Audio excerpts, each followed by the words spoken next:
Երբ որ Ստեփանակերտում եկեղեցի են քանդում, ինչու իշխանությունը ձայն չի հանում։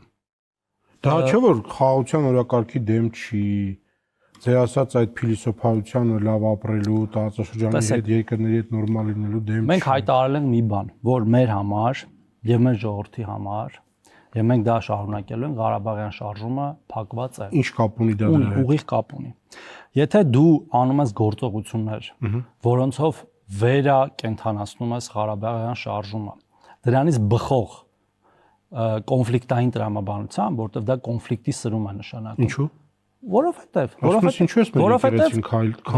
դա ինչ կոնֆլիկտի սրում է։ Որովհետև իր ինքնիշխան տարածքում նույնիսկ որևէ երկրի ինքնիշխան տարածքում Հայաստանի եկեղեցի չպետք է քանդել։ Այո, իհարկե չպետք է քանդել, բայց եթե դու կարգավորման փուլում, երբ որ ուզում ես քո հարաբերությունները նորմալացնես, այդպիսի հարց ես բերում օրակարգ, ըստ էության նաև ինչ որտեղ ներքին գործերին չմիջամտելու բանով, հա, եթե դա պատմական մշակութային ժառանգություն, դա այլ ձևով է։ Պատմական մշակութային ժառանգություն է քանդել։ Եվ ես կարծում եմ, որ այդ մշակութային եւ պատմական ժառանգության կրողները կարող են այդ հարցը բարձրացնել։ Կարող են այդ հարցը բարձրացնել, հա։ Տարբեր ՅՈՒՆԵՍԿՕ-ն է հիմնականում դրանով զբաղվում եւ ՅՈՒՆԵՍԿՕ-ում կարելի է այդ հարցը բարձրացնել։ Բայց երկկողմ հարաբերությունների օրակարգ դա չի կարող լինել։ Ինչու՞։ Այդպես, որտեղ բացատրեցի ինչու, որտեղ մենք փորձում ենք խաղաղություն կառուցել մեր հարևանի հետ, որի հետ ունենք շատ կնճռոտ անցյալ, շատ կնճռոտ, որը մի օրում չի անցնելու, եւ ես կարծում եմ, որ մենք չպետք է անենք քայլ, եթե նույնիսկ իրենք անում են նման քայլեր ու փորձելով միգուցե նաեւ սադրել, հա, մեր կողմից այդպիսի քայլեր, մենք պետք է իմաստուն գտնվենք այնքան, որ չանենք այդպիսի քայլեր։ Եվ ես չեմ հասկանում նորից այդ մոտիվը, հա, ասենք արեցինք եւ ինչ դա Հայաստանի Հանրապետությանը, ուղիղ Հայաստանի Հանրապետության, Հայաստանի Հանրապետության ապրող ժողովրդին ու Հայաստանի Հանրապետության քաղաքացի ինչա տալու։ Ցավալի է, շատ ցավալի է, ցանկացած տեղ դա կլինի Ստեփանակերտում, թե ասենք Մումբայում, հա, եթե հայկական ժառանգության որևէ կոթող ոչնչացվում է։ Բայց եկեք ստապ նայենք իրերին եւ եկեք նայենք թե ինչա մեզ պետք հիմա մեր հարևանների հետ հարաբերությունները նորմալացնելու տեսանկյունից խաղաղության գործընթացը հարատև դարձնելու տեսանկյունից, որը այսօր հաստատված է։ Ու դրանից դուրս գանք։ Եթե դրանից դուրս գանք, ասում են պարոն Թոսյան, տարօրինակ խաղաղությունը, երբ որ քո եկեղեցին քանդում են։ Դա տարօրինակ խաղաղություն է, եկեղեցին շատ վատ է որ քանդում են, նորից եմ կրկնում, ոչ մի հայկական կոթող որևէ երկրում դա կլինի ժամանակին հայերով բնակեցված կամ չբնակեցված արժանիա պատշաճ ուշադրության որպես մշակութային ժառանգություն, բայց խաղաղությունը հաստատված հասկանում եք, մենք դա տեսնում ենք իրական կյանքում, մեր սահմանների վրա չկան կրակոցներ։ Այսինքն եթե մենք ասենք Ադրբեջանը ինչի է մեր եկեղեցին քանդում, նա սկսելու է կրակել։ Մենք որևէ կոնֆլիկտային տրամաբանության մեջ չպետք է մտնենք մեր հարևանների հետ եւ այդ հաստատված խաղաղությանը կասկածի տակ չդնենք։ Ես հասկանում եմ, որ մեզ անդադար, այդ թվում տարբեր ուժեր, հա, փորձում են ներքաշել, ու մենակ դա չի, գիտեք, հիմա Հայաստանում էլ բազմաթիվ այլ հայտարարություններ են հնչում, որոնք որ մեզ փորձում են մտցնել այդ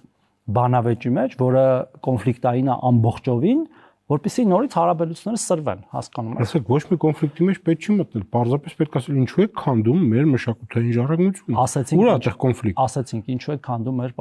ժառանգությունը։ Հետո պատասխանեն։ Պատասխանում են, ասում են լավ ենք անում։ Դե, կներեք։ Ինչ։ Դա չեղավ խաղաղություն։ Չէ, դա եղավ խաղաղություն, որտեղ խաղաղությունը խաղաղությունը փոխադարձ հարգանքի եւ վստահության վրա չի հիմնվում։ Փոխադարձ հարգանքը եւ վստահությունը կառուցվում է դաժան,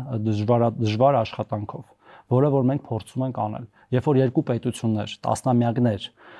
թշնամանքի մեջ են եղել, դա մի օրում չի արվում։ Եվ աստիճանաբար պետք է արվի, եւ մենք ունենք այդ արդյունքը։ Ինչ ենք ուզում այդ արդյունքը կասկածի տակ դնել։ Ինչ ենք ուզում պարտադիր մտնել մի այնպիսի դաշտ, հա, որը փոշիացնելու է մեր ձեռբերած արդյունքը։ Մենք ունենք օգտվում ենք արդեն իրենց երկաթուղիներից, շուտով կլինի տրիպի մեկնարկը, մենք ինչ ենք ուզում ուրիշ տեղ գնանք, էլի մեր խոսակցությունը։ Մեզ տանում են այնտեղ։ Չէ, մենք չպետք է թույլ տանք, որ մեզ տանեն այնտեղ, հասկանում եք։ Իրանք կարան շատ բան անեն իրանց տարածքում, մենք չպետք է մեզ թույլ տանք տարվել այդ ամեն ինչով։ Եվ այս բանավեճը այս ներքին, հա, որտեվ մեզ են հա մեղադրում, այսքան իրանց չեն մեղադրում, որ օրինակ Ադրբեջանի իշխանություններին նույն այդ մարդիկ չեն մեղադրում ինչու են քանդում հայկական եկեղեցին, մեզ են մեղադրում, թե ինչու են քանդում հայկական եկեղեցին, դա մի մեծ տենց հիբրիդային պատերազմի մի փոքր մասն է, երբ որ փորձում են իրական օրակարգերը փոխարինել մտածածին կամ մտածածին մոտ օրակարգերով, որպեսզի մեզ շեղեն այդ խաղաղության հիմնական գծից։ Այդ է խնդրեմը, հասկանում եք։ Մեր ինքնիշխանության, պետականության գծից։ Եվ ասել ենք, այո, ցավալի իրադարձությունների պատճառով, Ղարաբաղի հայաթափման պատճառով, բայց այդ edge-ը համարում ենք փակված եւ մեր հայրենակիցներին փորձում ենք տեղավորել Հայաստանի Հանրապետությունում, տնավորել Հայաստանի Հանրապետությունում, աջակցել ինչով հնարավոր է, ինչև էտել ընդեղ էինք աջակցում ինչով հնարավոր է, եւ այդ մյուս խոսակցությունները համարում ենք ժամանակավրեպ եւ ուշացած, հա, այսպես ասած։ Չի կարելի հիմա դրա մասին խոսալ, որովհետեւ դա ոչինչ չի տալու ոչ մեր հայրենակիցներին, ոչ էլ մեր պետությանը։ Հակառակը մեր պետության վրա կենտրոնանալը, զարգացնելը, ուժեղացնելը մեզ պետքա, որ հենց այդ նույն մարդիկ այստեղ ապրեն ավելի լավ։ Լավ։